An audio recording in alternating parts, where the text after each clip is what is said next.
Bonjour à tous. Elle court, mon histoire, sur le fil de la mémoire. Elle est passée par ici, et voici ce qu'elle m'a dit. Approche ta troisième oreille pour écouter ce conte sans pareil. Ma troisième oreille. Ah oui, celle du cœur. Il était une fois une petite fille qui s'appelait Maya. Au moment de cette histoire, elle venait d'avoir 8 ans. Des yeux rieurs, des cheveux noirs qui lui tombaient sur les épaules. Maya, la peau dorée comme du pain d'épices, avait glissé à chacun de ses poignets un bracelet pour chaque jour de la semaine. Chaque matin, elle quittait le village, et tout en chantant, tout en sautillant, elle prenait le chemin qui s'enfonçait derrière la colline boisée, là où habitait son grand-père. Grand-père Enouba vivait seul depuis bien longtemps dans sa maison de bois. Il était vieux, si vieux qu'il avait la peau ridée comme les feuilles de chou. Chaque jour, il attendait la visite de sa petite fille. Toc, toc, toc. Grand-père, Enouba, c'est ta petite Maya qui t'apporte ton repas. Cette porte, ouvre-moi. Si tu es ma petite Maya, fais teinter tes bracelets, lui répondait le grand-père. La petite secouait ses poignets. Enouba prenait la corde posée sur ses genoux. Oh, comme il ne se déplaçait plus beaucoup, il avait trouvé un système assez ingénieux. Il avait accroché la corde à la poignée de la porte. Il tirait sur la corde se tendait, la poignée se baissait, la porte s'ouvrait, la petite entrait. Elle embrassait son grand-père, lui donnait des nouvelles du village, arrosait le petit chêne, planté dans un pot posé sur la table tout près de la fenêtre. Un gland germé que le grand-père avait ramassé au cours d'une ancienne promenade. Ensuite, elle passait un petit moment de la journée avec lui et elle rentrait chez elle. Et tout ça, ça se passait bien depuis le long mois. Mais un jour, pas fait comme les autres. Quelqu'un s'est aperçu des allées et venues de la petite. Oh, ce quelqu'un, vous le connaissez, il est peu recommandable. Il est grand, gros, velu comme un ours. Elle a des cheveux tout frisottés, un peu grassouillés qui lui tombent de chaque côté du visage, des petits yeux noirs, une barbe noire, une balafre sur la joue droite. Mais c'est pas ça le pire. Quand il a faim, il a la mâchoire qui claque, des filets de bave qui lui coulent de chaque côté de la bouche. Vous l'avez reconnu? J'espère pour vous. Ben oui, c'est l'ogre. Et l'ogre, bon, Enouba, ça allait très vite, mais la petite Maya, la petite chair douce et sucrée des enfants, oh, rien que d'y penser, ça, l'ogre en avait l'eau à la bouche. Ce matin-là, comme tous les matins, la petite Maya rendait visite à son grand-père. Eh bien, tout s'est passé comme d'habitude, sauf que derrière l'arbre qui avait poussé juste à côté de la maison, l'ogre s'était caché. Et il a tiré son oreille autant qu'il a pu. Et il a tout entendu. Le lendemain matin, bien avant que le jour se lève, l'ogre est sorti de chez lui. Il a marché sur la pointe des orteils pour ne pas réveiller le monde. Et il est allé tout droit vers la maison d'Enouba. Boum! Bam! Bam! Grand-père Inuba, c'est ta petite Maya qui t'apporte ton repas. Cette porte, ouvre-moi.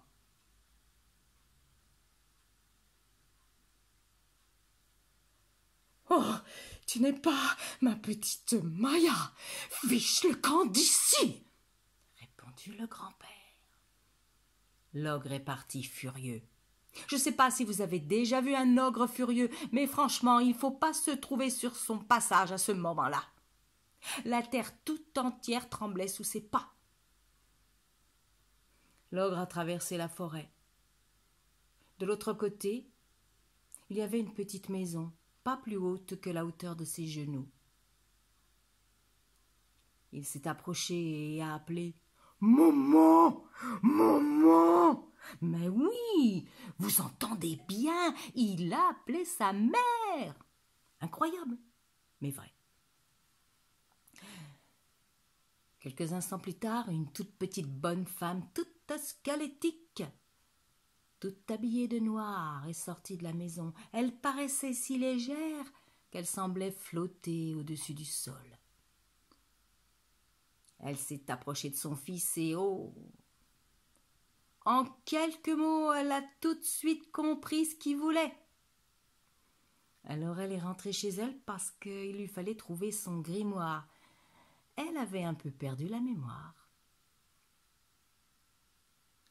Elle a fouillé farfouillé dans sa bibliothèque et elle l'a trouvé tout poussiéreux, son livre. Elle l'a ouvert et page 236, elle a lu « Comment éclaircir sa voix ». Elle a lu toute la recette jusqu'au point. Elle a rangé son livre. Et puis elle a retrouvé son fils, un petit sourire en coin. Et elle lui a chuchoté à l'oreille.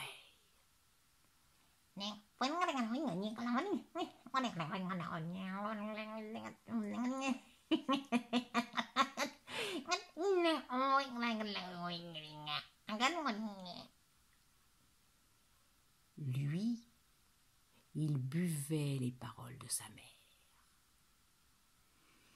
Ses yeux se sont mis à briller comme des diamants, sa mâchoire a commencé à craquer, le rire s'est levé et il est allé tout droit au cœur de la forêt. Il a trouvé la ruche que sa mère lui avait conseillée et l'a ouverte de ses grosses mains. A pris un bâton feuillu, l'a trempé dans le miel et il s'est badigeonné la gorge avec. Ensuite, il s'est couché sur le sol, la bouche grande ouverte, et il a attendu. Pas longtemps.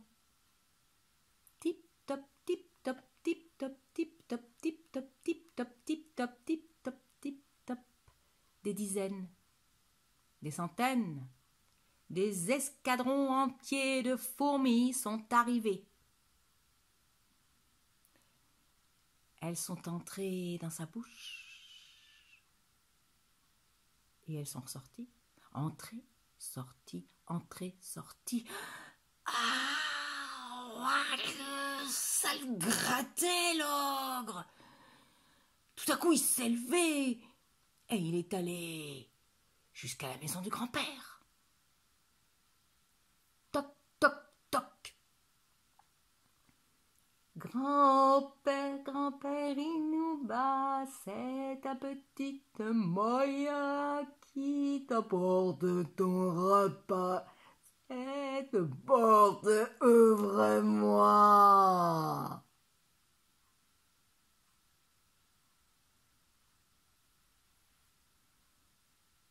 Tu n'es pas ma petite fille. Tu es l'ogre. Fiche le camp d'ici, répondit le grand-père. L'ogre est reparti. 2 fois plus furieux que la première fois. Autant vous dire que les brins d'herbe terrorisés se recroquevillaient sur eux-mêmes. Les arbres frémissaient de peur. La terre tout entière retenait son souffle.